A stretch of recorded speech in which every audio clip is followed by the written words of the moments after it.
Thank you, Mr. Chairman, and I apologize for being late. I was attending another meeting, but I'm glad to be here as of now. So if my questions are repetitive, I apologize. But the first question I had to do with NSC retrofits, and I believe, Ms. Mackin, in your testimony, you noted that the GAO review identified several issues that will require retrofits.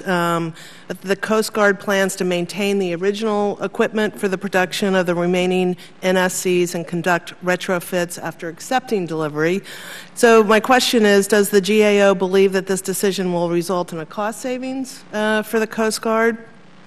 And how long with the new NSCs be out of service while these retrofits are being made? Some of the retrofits have been known for many years. For example, the structural enhancements on the first two NSCs. I'm not sure exactly what the time frame will be, but I would expect many months for those two ships. Others, like the gantry crane, was never intended for a maritime environment. So obviously it's experiencing corrosion. That will need to be replaced on all the ships. And there are prototypes right now, which is one reason they're testing the prototype on the third NSC before they go back and do the retrofits. Maybe the Admiral will have a better idea about how long the retrofits will take. Can you speak to any cost issues relative to that? Is it going to cost more? Is there cost savings? What the Coast Guard estimates a little over $200 million for the known retrofits. How that will play out, time will tell because they haven't taken place yet.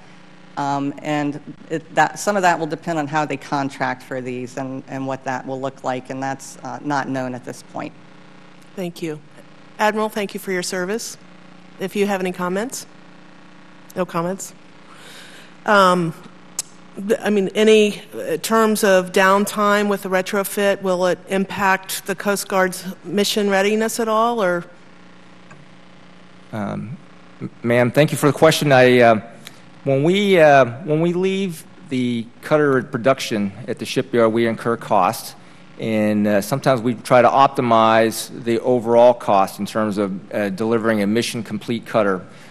Sometimes it's to our advantage to be able to get it out of the shipyard, put it in the hands of our sailors to operate it, to understand it, and then we get to pick the time and choose the time when we, in between a deployment or an opportunity to learn more about the cutter, to put in those retrofits.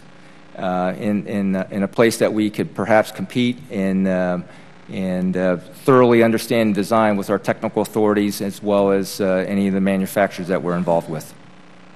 Thank you.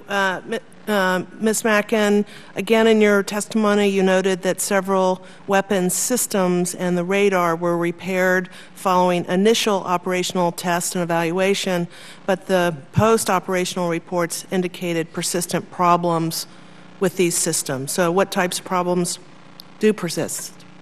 There have been some problems with the combat systems suite. The air search radar, for example, has had some parts fail, and it's taking some time to get replacement parts from overseas. So that's one issue that's been coming up in operations. In the test event itself, some of the weapon systems didn't function as intended. As I noted, the Coast Guard has plans to fix those problems, and we'll see how they do in the follow-on testing. So would you describe these problems as isolated incidences or reoccurring in terms of other cutters and issues? Frankly, until the follow-on testing is complete, which, as I mentioned, won't be until 2017 or later, it's hard to answer that question for sure. The Coast Guard will continue, I'm sure, during operations to get more information, but really that operational testing that's very rigorous is the best way to ensure that these aren't repeatable problems.